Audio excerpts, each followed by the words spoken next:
A nossa missão é gerar vencedores. Eu quero compartilhar com você, escolhas certas nos faz viver coisas maiores. Abra comigo a sua Bíblia, carta de Paulo aos Gálatas, capítulo 6, apenas o verso 7. Paulo escreve: não erreis, Deus não se deixa escarnecer, porque tudo o que o homem semear, isso também ceifará. Sabe o que Paulo está dizendo? Que nós temos liberdade de escolher as nossas sementes, mas nós não temos liberdade de escolher a nossa colheita. Como assim, pastor? A semente eu posso escolher, agora a colheita é a consequência da minha semente. Se eu quero colher abacaxi, não posso plantar semente de manga. Se eu quero colher manga, eu não posso plantar semente de laranja. Se eu quero laranja, a semente precisa ser laranja. Se eu quero viver coisas maiores, eu preciso fazer a minha escolha nas sementes que eu estou plantando. Muitas pessoas estão vivendo desgraças, estão vivendo momentos difíceis, porque simplesmente estão recolhendo o resultado daquilo que elas mesmas proporcionaram no passado. Mas quando eu escolho a minha semente, Paulo está dizendo que tudo que eu vou plantar, tudo que eu vou semear, isso também eu vou colher. E veja bem, Deus é Deus de amor, mas Deus é Deus de justiça, querido. Porque tem gente falando da graça, e quem enfiar o pau, pecar e errar, e aí entra em desgraça. Porque a graça de Deus, ela funciona na nossa vida quando nós temos a intenção de adorar o Senhor, de servir ao Senhor. Agora, quando a minha intenção é pecar contra Deus, Deus não pode me abençoar. Mas como assim, pastor? Vamos para o primeiro exemplo. Deus cria tudo bonito. Pelo poder da palavra, Deus foi falando, foi acontecendo. Haja luz, houve luz. Haja luminária, foi acontecendo. Olha o poder da palavra. Olha como é importante você usar a palavra de vitória. E tem gente que não acredita. Tem gente falando de maldição e pensa que vai viver a bênção. Querido, o que o homem semear, isso ele vai colher. E aí Deus vai, pelo poder da palavra, criando todas as coisas. E quando chega na hora da criação do homem, Deus não libera a palavra, o próprio Deus fez. Se abaixa, se curva, pega do pó da terra, confecciona um bonequinho, sopra sobre aquele bonequinho, e o Espírito de Deus entra dentro daquele bonequinho, ele se torna alma vivente. E quando Deus criou o homem, Deus já tinha um projeto: façamos o homem conforme a nossa imagem, conforme a nossa semelhança, e o homem será dominador. E Deus liberou uma palavra sobre a existência do homem. O homem vai dominar sobre os pássaros que voam, vai dominar sobre todos os répteis que se movem sobre a terra. O homem será dominador. E aí Deus prepara um jardim lindo e coloca o homem nesse jardim. E Deus, olhando o homem, dando cabeçada para lá e para cá, Deus falou: não é bom que o homem viva só, vou fazer alguma coisa melhor. E aí Deus fez a obra-prima, que foi a mulher. Então, homem, nós somos rascunho. A obra de arte são as mulheres. Porque Deus falou: vou fazer alguma coisa melhor. E aí Deus não pega mais do pó. E agora Deus pega da costela, do lado de Adão. Coloca um sono profundo em Adão e coloca agora uma mulher, uma adjuntora. Porque mulher é osso duro de roer. Foi tirada da costela. É por isso que a mulher ela tem resistência emocional maior do que nós homens. Porque nós homens, muitas das vezes, somos fragilizados por coisas que as mulheres encaram de uma situação normal. E agora Deus prepara aquele casal para viver naquele jardim, mas existia uma ordem de Deus. E Deus falou: da árvore do bem e do mal, vocês não podem comer. O resto está tudo liberado. Agora eu te pergunto, por que o proibido é o desejado? Porque exatamente aquilo que não se pode fazer, a tendência pecaminosa do homem é atraída para isso. Adão não tinha pecado, Adão estava ainda debaixo da unção de Deus, mas o diabo, que quer matar, que quer roubar, que quer destruir, estraga a festa do homem e da mulher. E aí se apresenta a serpente, a antiga serpente, e ela vem de forma sorrateira. Cuidado, quando você ouvir uma voz assim, meiga, macia, melosa, dizendo que Deus é mentiroso. Cuidado! Quando você ouvir uma voz dizendo que isso não tem problema, que isso não faz mal, que isso pode, isso é birra de pastor. Deve ser um pastor quadrado que falou isso com você, porque Deus não está considerando isso. Cuidado com essa vozinha, porque Eva ouviu a vozinha da serpente. E a serpente falou o que Deus falou para você. Não revele o teu segredo com Deus. Não abra o teu coração para declarar para o teu adversário o que é particularidade sua com Deus. Não rasgue para Satanás o presente que Deus te deu. Guarda em segredo, porque o Deus que prometeu, Ele vai cumprir, ainda que não esteja acontecendo agora. Mas calma, só um pouquinho, porque todas as coisas têm um tempo determinado por Deus, e na hora certa acontecerá, porque Deus é fiel. E aí a Bíblia nos fala que a serpente, enganadora, cheia de charme, fala para Eva, Deus falou o quê? E a bobinha da Eva entra na ciranda da serpente. Olha, Deus falou que se a gente comer do fruto dessa árvore, nós vamos morrer. A serpente dá uma gargalhada de que isso, Eva?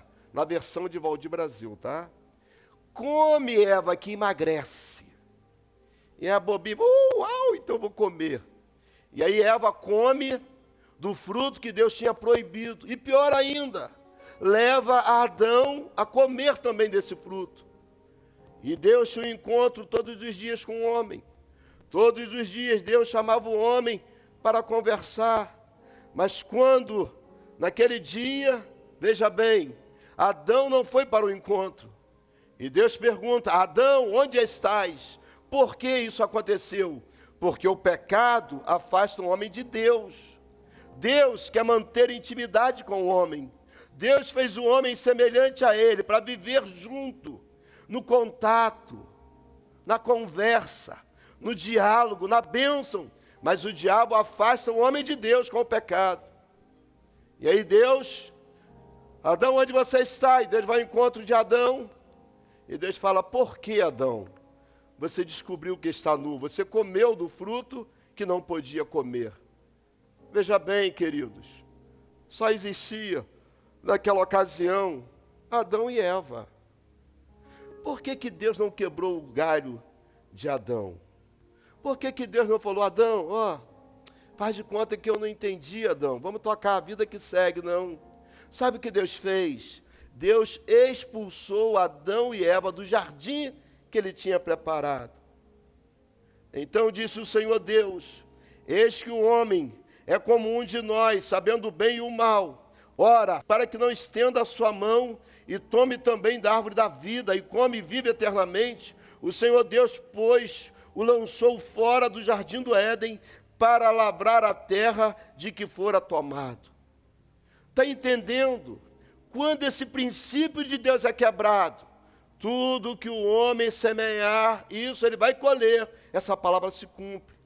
Paulo, continuando ainda aos Gálatas 6, agora verso 8, Paulo diz, porque o que semeia na sua carne, da carne ceifará corrupção, mas o que semeia no Espírito, do Espírito ceifará vida eterna. O que Paulo está dizendo? Não semeie na carne, não semeie no pecado, não semeie no engano, semeie no Espírito, porque se você semeia no Espírito, você ceifará a vida eterna. Por que que Deus não quebra o galho de Adão e Eva? Por que que Deus o expulsa de lá? Porque isso é consequência, querido. Toda vez que o homem erra, não erreis, Deus não deixa escarnecer, porque quando o homem erra, ele colhe do seu erro. E sabia que tem tanta gente pagando preço alto por causa de escolhas erradas, porque falaram na hora errada, falaram para quem não podia falar, fizeram comentários que era segredo e não poderia ser violado e falaram. Eva abriu a boca para Satanás e aí se perdeu. A Bíblia fala sobre Davi, e Davi se perde nas suas palavras. Olha o Salmo 116, versos 10 e 11. Davi escreve, crie, por isso falei. Estive muito aflito. Cuidado quando você estiver aflito, porque na hora da aflição você pode falar algo que não deveria falar. E quando você fala algo que é venenoso, cuidado com a lei da semeadura. Está entendendo? Davi disse, eu criei, por isso falei, estava muito aflito. Verso 11, dizia na minha precipitação, olha como um homem segundo o coração de Deus, mas porque estava muito aflito e estava precipitado, Davi diz, todos os homens são mentirosos. E aí Davi não exclui ninguém. Jesus Cristo, homem, nunca mentiu. Jesus Cristo, homem, não está enquadrado nessa palavra de Davi. E agora ele reconhece que Deus não mente. E aí Paulo vai contra a palavra de Davi e escreve em Romanos capítulo 3, versos 3 e 4. Paulo pergunta, pois que, se alguns forem incrédulos, a sua incredulidade aniquilará a fidelidade de Deus? Se alguém não acredita, muda a fidelidade de Deus? Não, irmão. Não são as nossas atitudes que vão mudar a fidelidade de Deus. Deus é fiel.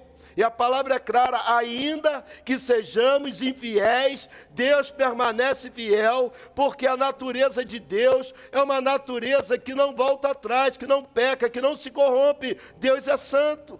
E aí Paulo diz, de maneira nenhuma, sempre seja Deus verdadeiro e todo homem mentiroso, como está escrito, para que seja justificado em tuas palavras e venças quando fores julgados. Paulo está dizendo que as nossas palavras nos trarão julgamento.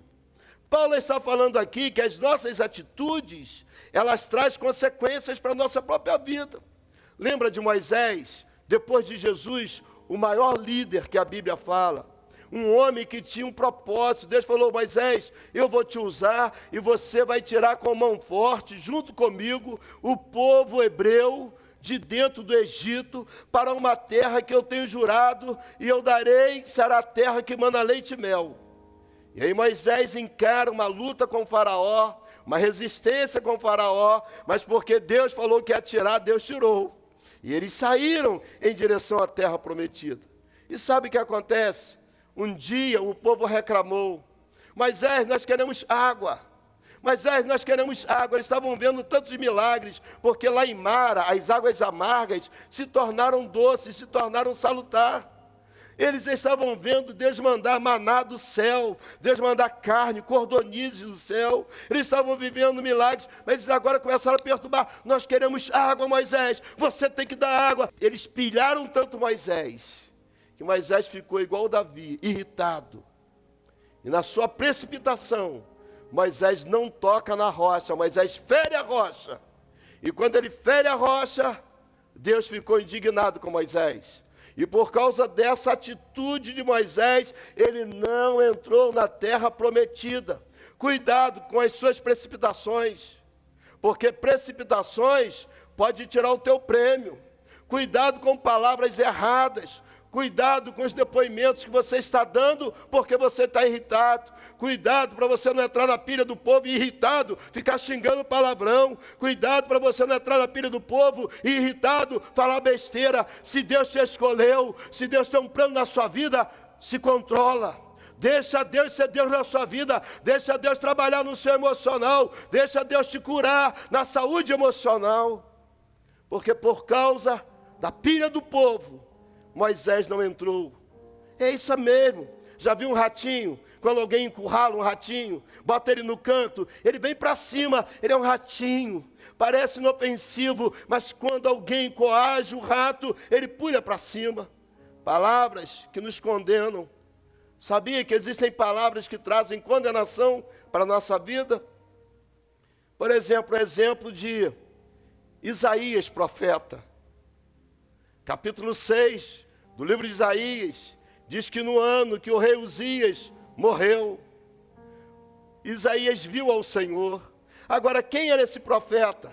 Profeta xingão, profeta que usava palavrão, profeta que usava a palavra de baixo galão, profeta que quando vê o Senhor, ele fica preocupado. Isaías 6, verso 5. Então disse eu: ai de mim, pois estou perdido, porque sou um homem de lábios impuros, habito no meio de um povo de impuros lábios, os meus olhos viram o rei, o Senhor dos exércitos. O que Isaías está dizendo? Isaías está dizendo: eu sou um cara de boca suja, eu sou um cara que habito no meio de gente que tem boca suja também, eu estou no meio dessa gente com a boca suja, e eu também falo um monte de sujeira, um monte de imundície, um monte de besteira, e eu vi o Senhor: ai de mim, eu vou morrer. Como pode um profeta assim? Mas veja bem, existe um antídoto, existe um milagre de Deus, existe uma saída de Deus para você, para mudar os teus lábios, para restaurar os teus lábios, para mudar a tua boca, para mudar a tua fala. No verso 6 do capítulo 6 de Isaías, está escrito: porém, um dos serafins voou para mim, trazendo na sua mão uma brasa viva, que tirara do altar com uma tenaz, e com a brasa tocou a minha boca e disse: eis que isto tocou os teus lábios, e a tua iniquidade foi tirada, e expiado o teu pecado. Sabe o que Deus pode fazer hoje, aqui e agora? Pegar uma brasa do altar, e tocar nos teus lábios agora, e perdoar o teu pecado, e mudar o teu linguajar. Cuidado, porque palavras condenam.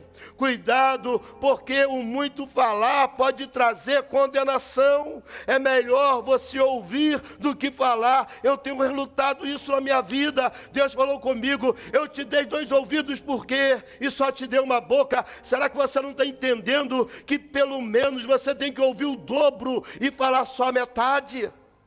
E quantas das vezes palavras que desagradam ao Senhor, Isaías reconheceu e disse: não, os meus lábios são impuros, mas porque ele reconheceu, Deus falou: não, eu purifico, eu santifico os teus lábios. Nessa noite Deus está purificando lábios, nessa noite Deus está santificando lábios, nessa noite Deus está apagando pecados, pecados que precisam ser apagados, e vidas que precisam ser libertas. Porque Jesus é o único que liberta. E Jesus faz isso de uma forma espontânea. Quando alguém diz: eu quero Jesus. Quando alguém declara no coração: eu quero Jesus. Jesus entra e muda a história. Jesus transforma. Jesus faz tudo novo. João escreveu Evangelho de Jesus Cristo, segundo escreveu João capítulo 8, versos 31 e 32. Jesus dizia, pois, aos judeus que criam nele: se vós permanecerdes na minha palavra, verdadeiramente sereis meus discípulos, e conhecereis a verdade, e a verdade vos libertará. E conhecereis a verdade. Sabe quem é a verdade? Jesus. Jesus declarou a respeito dele mesmo: eu sou o caminho, e eu sou a verdade, eu sou a vida. E aquele que crê em mim terá a vida eterna, porque eu sou o caminho que leva ao Pai, não há outro caminho que leve a Jesus Cristo. Conhecereis a verdade vos libertará. Sabe o que é isso? É um processo de libertação. A gente conhece a verdade, e a verdade vai nos libertando, a verdade vai libertando, vai libertando, vai libertando. Eu acredito, irmãos, que Deus está libertando a vida de homens importantes do nosso país. Eu acredito que Deus está libertando, porque a verdade liberta. Esse é um processo de libertação.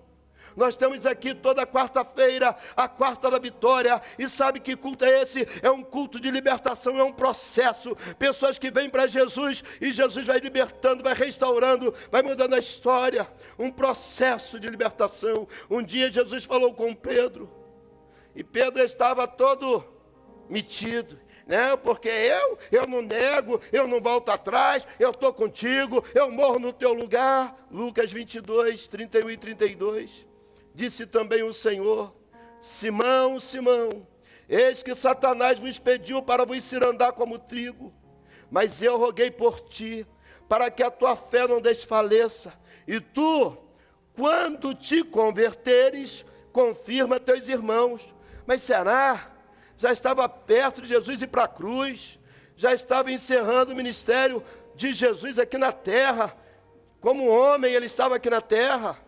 E Pedro ainda não tinha se convertido. Como pode uma coisa dessa? Jesus falou: Pedro, quando você se converter, Pedro, confirma teus irmãos, Pedro. Porque a gente vê que um dia Pedro dá um mau conselho dizendo: olha, eu vou voltar para a pesca, eu vou voltar para a vida antiga, eu vou voltar para a minha pescaria de antigamente. Lembra quando eu puxava a rede vazia e não ganhava nada? Ah, tadinho de Pedro, ele volta para buscar a rede vazia outra vez. Mas Jesus falou: Pedro, quando você se converter, confirma com os teus irmãos. O que Jesus está dizendo: Pedro, você não está pronto ainda, Pedro. Satanás está querendo cirandar você como cirando o trigo. E sabe o que é que cirando o trigo? É na pancada, é na paulada, é para soltar o grão. É assim que cirando o trigo. E Jesus estava dizendo: é isso que Satanás quer fazer com você, Pedro. Senhor, se for preciso, eu morro no teu lugar. Senhor, se for preciso, eu vou para a cruz no teu lugar. Senhor, não vou deixar ninguém fazer isso com o Senhor. E Jesus disse: você ainda não está convertido, Pedro. O homem mais sábio que viveu sobre a terra, Salomão, no seu livro de Provérbios, capítulo 4, verso 18, Salomão afirma que o caminho do justo é como a luz da aurora, que vai brilhando mais e mais, mais e mais, até se tornar dia perfeito. É isso que nós estamos esperando, irmãos. Deus está transformando, Jesus está libertando, e o caminho vai se clarear cada dia mais. É como a luz da aurora. Quando a gente acorda de madrugada para orar, eu olho, está tudo escuro, e a gente começa a orar, vai orando, vai orando, vai orando, e sem você perceber, começa a luz da aurora a brilhar. E quando você menos espera, o sol começa a brilhar. É isso que Salomão está dizendo. Nós temos o direito da bênção de Deus. Nós temos o direito de melhorarmos. Nós temos o direito de mudar as nossas sementes. Nós temos o direito de mudar o nosso linguajar. Nós temos o direito de mudar a nossa expressão. Nós temos o direito de mudar as nossas sementes. Ezequiel recebe uma notícia. O profeta Isaías vai lá e diz assim: arruma a tua casa, você vai morrer. E Ezequias volta para a parede e fala: Senhor, mas eu tenho andado na tua presença, eu tenho plantado boas sementes, eu tenho me desviado do mal. Senhor, eu quero pelo menos mais 15 anos. Olha as sementes de Ezequias, eram sementes que agradavam a Deus. Nem sempre Deus faz a vontade soberana dele. Tem hora que Deus permite, vontade permissiva. E Deus permitiu para Ezequias mais 15 anos, que não foram 15 anos de bênção. Foram 15 anos desastrosos na vida de Ezequias, mas porque ele tinha crédito com Deus, Deus prolongou 15 anos de vida para Ezequias. Josafá, quando recebe a notícia que 3 reinos vêm contra ele, Josafá vem para o templo para orar. Josafá entendeu que ele estava plantando boas sementes. De quem planta boas sementes tem o direito de falar com Deus. É por isso que Malaquias 3:10 diz: trazei todos os dízimos à casa do tesouro, para que haja abundância, fartura na minha casa. E depois, disse o Senhor, fazei prova de mim, e eu, o Senhor, o Deus dos exércitos de Israel, abrirei as janelas dos céus e derramarei sobre vocês uma bênção que dela vem a maior abastança. Sabe que Deus está dizendo? Que quando você é fiel no dízimo, você pode fazer prova de Deus. Eu leio de Gênesis, Apocalipse, eu não encontro outra passagem da Bíblia Sagrada, Deus se colocando à prova, porque quando eu sou fiel nos meus dízimos, Deus está dizendo: pode fazer prova de mim, porque eu, o Senhor, que estou nos céus, eu abrirei as janelas dos céus e derramarei sobre vocês uma bênção que vem a maior. Não é o segundo lugar, é o primeiro lugar, é a maior abastança. Sabe o que é isso? Sementes. Josafá entendia disso. E Josafá entra no templo e começa a orar, e começa a convocar o povo para o jejum e para a oração, e começa a dizer: lembra, Senhor, que um dia o Senhor falou, se viesse a peste, se viesse a fome, se viesse os nossos inimigos contra nós, para nos engolir, e se nós entrássemos nesse lugar, o Senhor ouviria dos céus a nossa oração, o Senhor perdoaria os nossos pecados e sararia a nossa terra. Agora, Senhor, esse bando está vindo contra nós, mas nós não estamos olhando para ele, eles, nós estamos olhando para o Senhor. Você está entendendo que quando você tem atitude de fé, você não olha para a adversidade. Podem vir inimigos, podem vir perturbações, podem vir tribulação, pode vir o que vier, mas quando você tem a fé acesa no seu coração, você está dizendo: eu não estou olhando para a luta, eu estou olhando para a vitória, eu não estou olhando para a desgraça, eu estou olhando para a graça do meu Deus, eu não estou olhando para os meus inimigos, os meus olhos estão postos, estão fixos em ti. É essa a oração de Josafá. E quando Josafá faz essa oração, Deus levanta um profeta no meio da congregação e diz: assim diz o Senhor, ó rei Josafá, povo de Judá e toda Jerusalém, nessa peleja vocês não têm que pelejar, parai e sai de pé, porque o Senhor vosso Deus peleja por vocês. Ah, meu irmão, quando as minhas sementes são de fé, eu vou colher o sobrenatural. Quando as minhas sementes são atitude de quem acredita, eu vou colher o milagre, porque para Deus não há impossível. Eu quero falar com você, é com você mesmo, que está aí assistindo esse programa de televisão. Eu sei que o Espírito Santo falou no seu coração. Você precisa tomar uma decisão. Decisões são pontos importantes da nossa vida. Tem gente que não prospera, tem gente que não muda. Por quê? Porque não tomam decisões. Você precisa tomar uma decisão agora com Jesus. Porque se não dá para viver sem Jesus, pior é morrer sem Jesus. Imagina saber que o céu é realidade, que o inferno também é realidade, que Jesus existe e que o diabo também existe. E morrer sem Jesus é loucura. Que tal um plano de saúde que realmente atenda às suas necessidades? Conheça a Amparo Consultoria em Seguros e Plano de Saúde, empresa do Grupo Amparo, com 10 anos de experiência em atendimento assistencial 24 horas. Amparo Consultoria pode te ajudar. Ligue agora e converse com um dos nossos consultores, 3584-3242 ou pelo WhatsApp 97013-9196. Mais informações: www.segurosamparo.com.br. Venha ser Amparo você também.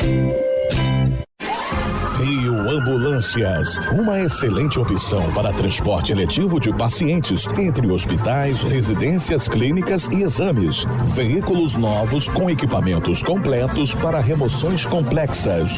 Mais informações: 3620-3269. 3620-3269. Rio Ambulâncias, patrocinador oficial do Gerando Vencedores. Só você sabe o quanto se esforçou para realizar o seu sonho. Mas e agora? Como proteger o seu veículo de roubo, furto e colisão sem apertar no bolso? Agora ficou fácil. Com a Alamo, você mantém seu carro protegido a partir de R$ 99,00 por mês. Isso é coisa de gênio! Faça uma cotação agora. É simples e rápido.